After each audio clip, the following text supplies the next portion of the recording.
ഡൽഹി വിമാനത്താവളത്തിൽ പിടിച്ചുവെച്ച സ്വന്തം സ്വർണം വിട്ടുകിട്ടാൻ 2 വർഷത്തോളം പോരാട്ടം നടത്തിയ ഒരു പ്രവാസി, തൃശ്ശൂർ സ്വദേശി ഗോവിന്ദ് വെണ്ണയംകോട്ട്. ഗോവിന്ദിൻ്റെ ഒരു അനുഭവം ഇത് മറ്റ് പ്രവാസികൾക്ക് കൂടി ഒരു പാഠമാണ്. കാരണം ഏതാണ്ടൊരു 30 വർഷത്തോളമായി ഗൾഫിൽ കഴിയുന്ന ഗോവിന്ദ് ഡൽഹി വിമാനത്താവളം വഴി കുടുംബസമേതം പോകുമ്പോഴാണ് ഈ ദുരനുഭവം ഉണ്ടാകുന്നത്. ബാക്കി കാര്യങ്ങളൊക്കെ തന്നെ ഗോവിന്ദ് പങ്കുവയ്ക്കും. ഗോവിന്ദ്, ഫസ്റ്റ് ഓഫ് ഓൾ സ്വർണം വിട്ടുകിട്ടിയതിൽ സന്തോഷം ഉണ്ടാകും അല്ലേ? തീർച്ചയായിട്ടും. എങ്ങനെയായിരുന്നു, എന്താണ് സംഭവിച്ചത്? ആക്ച്വലി ഈ ഇൻസിഡന്റ് നടക്കുന്നത് 2024 ഏപ്രിൽ 10-ാം തീയതിയാണ്. ഞാനും എൻ്റെ കുടുംബവും നാട്ടിലേക്ക് യാത്ര ചെയ്യുമ്പോൾ വൈഫിൻ്റെ അനിയൻ്റെ കസിൻ ബ്രദറിൻ്റെ കല്യാണത്തിന് വേണ്ടിയിട്ട് നാട്ടിൽ പോകുമ്പോഴാണ് ഈ ഒരു ഇൻസിഡന്റ് ഉണ്ടാവുന്നത്. എന്താ സംഭവിച്ച? സ്വർണം അവിടെ പിടിച്ചു വയ്ക്കായിരുന്നു? എങ്ങനെ? അത് നമ്മൾ പുറത്തേക്ക് പോകുമ്പോൾ അവർ നമ്മളെ തടഞ്ഞു നിർത്തിയിട്ട് വൈഫിനോട് മാല ഊരി വെക്കാൻ പറഞ്ഞു. നിങ്ങളുടെ കയ്യിൽ എന്തൊക്കെയുള്ളതെന്ന് ചോദിച്ചു. അപ്പോൾ ഓൾറെഡി ഞാൻ കുറച്ച് മുന്നിലായിട്ടുണ്ടായിരുന്നു. ഇവളെ പിടിച്ചു നിർത്തി സംസാരിക്കുമ്പോൾ ഞാൻ തിരിച്ച് വന്നപ്പോൾ നിങ്ങൾ എത്ര പേരുണ്ടെന്ന് ചോദിച്ചു. ഞാൻ പറഞ്ഞു ഞങ്ങൾ മൊത്തം 5 പേരുണ്ട്, എല്ലാവരും വിളിക്കാൻ പറഞ്ഞു. എല്ലാവരുടെ കയ്യിലുള്ള എന്തൊക്കെ സാധനങ്ങളുണ്ടോ, സ്വർണ്ണം ഉണ്ടോ ഊരി വെക്കാൻ പറഞ്ഞു. തൃശ്ശൂർ ജില്ലയിൽ വെങ്കിടങ്ങ് സ്വദേശിയാണ് ഗോവിന്ദ്. കുടുംബം അവർ കല്യാണത്തിന് പോകുമ്പോഴാണ് ഇത്തരത്തിലൊരു അനുഭവം ഉണ്ടാകുന്നത്. അതുകൊണ്ട് തന്നെയാണ് ഇത്രയധികം സ്വർണം കയ്യിൽ വെച്ചത്, ഒരു പാർട്ടിക്ക് പോകുന്നത് കൊണ്ടല്ലേ? നാട്ടിൽ നിന്ന് സാധാരണ വരുമ്പോൾ മുന്നേ കൊണ്ടുവരുന്ന സ്വർണത്തിന് ഞാൻ ഒരു ഡിക്ലറേഷൻ എഴുതി കൊച്ചി എയർപോർട്ടിൽ നിന്ന് കൊണ്ടുവരാറുണ്ട്. അത് അവസാനം എഴുതി മേടിച്ചുള്ളത് 2017-ലാണ്. പിന്നെ 2018 വരുന്ന സമയത്ത് അവർ പറഞ്ഞു, കസ്റ്റംസ് പറഞ്ഞു, നിങ്ങളിത് കൊല്ലം പുതുക്കേണ്ട കാര്യമില്ല, ഇത് നമ്മളിവിടെ നിങ്ങൾ ഫാമിലീസ് വരുമ്പോൾ നമ്മൾ ഒരു നിലയ്ക്ക് നിങ്ങളെ ബുദ്ധിമുട്ടിക്കാറില്ല, അപ്പോൾ ഇതിൻ്റെ ആവശ്യമില്ല എന്ന് പറഞ്ഞു. അപ്പോൾ അതുകൊണ്ട് തന്നെ അത് റിന്യൂ ചെയ്തില്ല എന്ന്. അങ്ങനെ എന്താ പറയുക, നമ്മളവിടെ പിടിച്ചു നിർത്തി ഒരുപാട് സംസാരിച്ച് പിന്നെ അവരത് എഴുതാൻ തുടങ്ങുന്നത്, അതിൻ്റെ പേപ്പർ വർക്ക് സ്റ്റാർട്ട് ചെയ്യുന്നത് ഞങ്ങളുടെ ഫ്ലൈറ്റ് സ്റ്റാർട്ട് ചെയ്യാനായിട്ട് കുറച്ച് സമയമുള്ളൊരു നേരത്താണ്. അങ്ങനെ അതൊക്കെ അവിടെ വെച്ച് നമ്മൾ പോരുമ്പോൾ നമ്മുടെ ഫ്ലൈറ്റ് മിസ്സായി പുതിയൊരു ടിക്കറ്റ് എടുത്തിട്ടാണ് ഞങ്ങൾ നാട്ടിലേക്ക് കൊച്ചിയിലേക്ക് ഫ്ലൈ ചെയ്യുന്നത്. അതിനുശേഷം ആ സ്വർണം വിട്ടുകിട്ടാൻ എന്തൊക്കെ ചെയ്യേണ്ടി വന്നു? അന്ന് അവർ നമ്മുടെ അടുത്ത് പറഞ്ഞു, നിങ്ങൾ നാട്ടിൽ നിന്ന് വരുമ്പോൾ ഒരാൾ ഡൽഹി വഴി വന്നാൽ മതി, നിങ്ങൾക്ക് ഈ സ്വർണ്ണം ഇവിടുന്ന് കളക്ട് ചെയ്ത് പോകാമെന്ന് പറഞ്ഞു.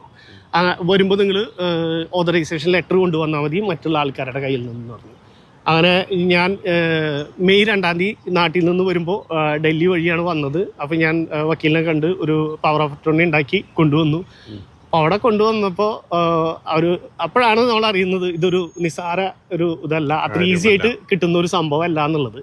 അങ്ങനെ അവർ പറഞ്ഞു, ഇതിന് ആദ്യം അപ്രൈസിംഗ് എന്ന് പറഞ്ഞിട്ടൊരു പരിപാടി ഉണ്ട്. ഈ സ്വർണത്തിന്റെ മാറ്റി നോക്കുക, അതായത് ഇത് 22 ആണോ 24 ആണോ എന്നുള്ളത് നോക്കുക. അപ്പോൾ അതിന് ഇന്ന് ഇവിടെ ആളില്ല, അതുകൊണ്ട് നിങ്ങൾ വേറെ ഒരു ദിവസം വരാൻ പറഞ്ഞു. അപ്പോൾ എനിക്ക് വേറെ ദിവസം വരാമെന്ന് പറഞ്ഞു കഴിഞ്ഞാൽ പിന്നെ ഞാൻ ഓൾറെഡി ദുബായിക്ക് എനിക്ക് ടിക്കറ്റ് ഉള്ളതാണ്, ഞാനത് ജോലിയുണ്ട്, എനിക്ക് നെക്സ്റ്റ് ഡേയിൽ ജോയിൻ ചെയ്യണം. ഞാൻ തിരിച്ചു പോന്നു. ഇവിടെ വന്നതിന് ശേഷം നമുക്ക് പ്രൈം മിനിസ്റ്ററുടെ ഒരു പോർട്ടലുണ്ട് ഗ്രീവിയൻസിനുള്ളത്. ഞാൻ അതിൽ ഇങ്ങനെ ഒരു കാര്യം രജിസ്റ്റർ ചെയ്തു. അങ്ങനെ എൻ്റെ ഡൽഹിയിൽ എൻ്റെ സ്വർണ്ണം പിടിച്ചു വെച്ചിട്ടുണ്ട്, അത് കിട്ടാനായിട്ടുള്ള എനിക്ക് എന്തെങ്കിലും എനിക്ക് എന്നെ സപ്പോർട്ട് ചെയ്യണം എന്നുള്ളൊരിതിൽ ഞാനൊരു ഇത് ചെയ്തു. അപ്പോൾ ആ മെയിൽ ഇത് ഡയറക്റ്റ് അവർ ഫോർവേഡ് ചെയ്യുന്നത് കസ്റ്റംസ് കമ്മീഷണർക്കാണ്. ഈ സ്വർണം വെയർ ഹൗസിലുണ്ട്, എനിക്ക് വന്ന് കളക്ട് ചെയ്യാം എന്ന് പറഞ്ഞിട്ട് ആ സാധനം ക്ലോസ് ചെയ്തു. അങ്ങനെ ഞാൻ മെയ് 20-ാം തീയതി ഡൽഹിക്ക് പോണതിന് മുന്നേ ഞാൻ കമ്മീഷണർക്ക് ഒരു മെയിൽ അയച്ചിട്ടു, ഞാനിങ്ങനെ 20-ാം തീയതി വരുന്നുണ്ട്, എനിക്ക് അപ്രൈസിങ് ചെയ്യാൻ വേണ്ടിയിട്ട്. 2024 ഞാനൊരു 9 മണിയൊക്കെ ആകുമ്പോൾ അവിടെ ഓഫീസിൽ എത്തിയിട്ടുണ്ട്, കസ്റ്റംസിന്റെ വെയർ ഹൗസിൽ എത്തിയിട്ടുണ്ട്. ഞാൻ ഈ ഡോക്യുമെന്റ്സ് കാട്ടി കൊടുത്തപ്പോൾ അവർ എൻ്റെ അടുത്ത് പറഞ്ഞു, ഇത് ഇൻകംപ്ലീറ്റ് ഡോക്യുമെന്റ് ആണ്, ഇത് വെച്ചിട്ട് ചെയ്യാൻ പറ്റില്ല എന്ന് പറഞ്ഞിട്ട് എന്നോട് പുറത്തേക്ക് പോകാൻ പറഞ്ഞു. ഇത് പറ്റില്ല എന്ന് പറഞ്ഞിട്ട് പോകാൻ പറഞ്ഞു കഴിഞ്ഞാൽ നമ്മൾ ഓട്ടോമാറ്റിക്കലി ആ റൂമിൽ നിന്ന് ഇറങ്ങി. അപ്പം ഞാൻ എന്താ ചെയ്യേണ്ടത് എന്നിങ്ങനെ ആലോചിച്ചിട്ട് പിന്നെ എനിക്ക് തോന്നി എന്തായാലും ഞാൻ മെയിൽ അയച്ചുള്ളതാണ് കമ്മീഷണർക്ക്, അവരെ ഓഫീസിലേക്ക് വിളിക്കാൻ തോന്നി. ഞാൻ ആ ഓഫീസിലേക്ക് വിളിച്ചു. അപ്പോൾ ഒരു ലേഡിയാണ് ആൻസർ ചെയ്തത്. അവർ പറഞ്ഞു, ഓക്കെ നിങ്ങളുടെ ഇമെയിൽ ഞങ്ങൾക്ക് കിട്ടിയിട്ടുണ്ട്, നിങ്ങളൊരു കാര്യം ചെയ്യൂ, അവിടെ അസിസ്റ്റന്റ് കമ്മീഷണർ ഉണ്ട്, അവരെന്നെ കാണും, അവരോട് കാര്യം പറയുമെന്ന് പറഞ്ഞു.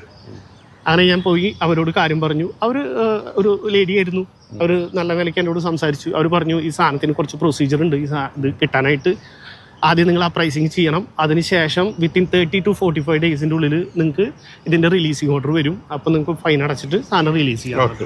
എന്നെ അവിടെ ഒരു രാത്രി ഒരു 7 മണി വരെ 6-7 മണി വരെ ഇരുത്തിയിട്ടാണ് ഈ അപ്രൈസിങ് സ്റ്റാർട്ട് ചെയ്യുന്നത്. ഒരു 8 മണി ആയിട്ടുണ്ട് ഞാനത് കഴിഞ്ഞിട്ട് പുറത്തേക്ക് ഇറങ്ങുമ്പോൾ. അപ്പോഴെന്താ പ്രശ്നം ഉണ്ടായെന്ന് വെച്ച് കഴിഞ്ഞാൽ അവർ പറഞ്ഞു, വൈഫിൻ്റെ മുകളിൽ നിങ്ങൾക്ക് ചെയ്യാൻ പറ്റില്ല, കാരണം ഓതറൈസേഷൻ ലെറ്റർ ഇല്ല. അപ്പോൾ ഞാൻ പറഞ്ഞു, സാറേ ഞാനിവിടെ വന്നപ്പോൾ ഇതെൻ്റെ ഫാമിലി, എൻ്റെ വൈഫും മകളുമാണ്, ഓക്കെ, അപ്പോൾ അതുകൊണ്ട് എനിക്ക് സൈൻ ചെയ്യാന്ന് പറഞ്ഞിട്ടാണ് പറഞ്ഞത് കൊണ്ടാണ്. അപ്പോൾ അവർ പറഞ്ഞു ഇല്ല അത് അങ്ങനെ പറ്റില്ല എന്ന് പറഞ്ഞു. ഞാൻ അന്ന് ഡൽഹിയിൽ ഞാൻ സ്റ്റേ ചെയ്തു. വൈഫിനെ വിളിച്ച് പറഞ്ഞു നാളെ കാലത്ത് തന്നെ പോയിട്ട് പേപ്പർ ഉണ്ടാക്കിയിട്ട് പുറത്തയക്കാനായിട്ട്. സുഹൃത്തിൻ്റെ കയ്യിൽ എയർപോർട്ടിൽ ഈ സാധനം എത്തിച്ചു. അന്ന് 11 മണിക്ക് ഡൽഹിക്ക് വരുന്ന ഒരു ഫ്ലൈറ്റിൽ വരുന്ന ഒരാളെ കൊടുത്തു. അയാളുടെ ഫോൺ നമ്പർ എനിക്ക് തന്നു. ഞാൻ അയാളായിട്ട് ചാറ്റ് ചെയ്തു, വാട്സപ്പിൽ ചാറ്റ് ചെയ്തു. അപ്പോൾ അയാൾ പറഞ്ഞു ഇത്ര മണിക്ക് ഞാൻ എയർപോർട്ടിൽ എത്തും. ഞാൻ ആ സാധനം പോയി കളക്ട് ചെയ്തു, ഹോട്ടലിലേക്ക് തിരിച്ചു പോയി. പിറ്റേ ദിവസം മോർണിംഗിൽ ഈ പേപ്പർ കൊണ്ടുവന്നു. ഈ പേപ്പറും കൊണ്ടുവന്നപ്പോൾ അവർ പറയുന്നത് ഇത് ഫേക്ക് ഡോക്യുമെൻ്റ് ആണ്, നീ ഡൽഹിയിലാണ് ഇരിക്കുന്നത്, ഈ ദുബായിലുള്ള പേപ്പർ നിനക്ക് എങ്ങനെ കിട്ടി?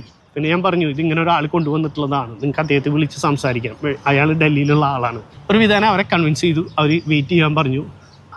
പിന്നെ അത് ചെയ്ത് കിട്ടുന്നത് ഒരു 6 മണിക്ക് ശേഷം, 6-7 മണിയായിട്ടാണ്. അന്ന് ഞാൻ ഫുള്ള് എയർപോർട്ടിൻ്റെ ഉള്ളിൽ കുത്തിരിപ്പിക്കുകയായിരുന്നു. അതിനുശേഷം അത് കഴിഞ്ഞ് അപ്പോൾ അവർ അന്ന് പറഞ്ഞിരുന്നത് 30 to 45 ഡേയ്സിൻ്റെ ഉള്ളിൽ ഈ സാധനത്തിൻ്റെ റിലീസിങ് ഓർഡർ വരും എന്നാണ് പറഞ്ഞിരുന്നത്.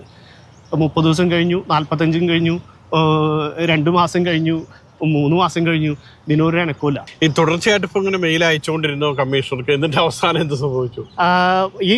ഞാൻ മെയിൽ അയക്കാന്നല്ലാതെ എനിക്ക് റിപ്ലൈ ഒന്നും വരുന്നില്ല.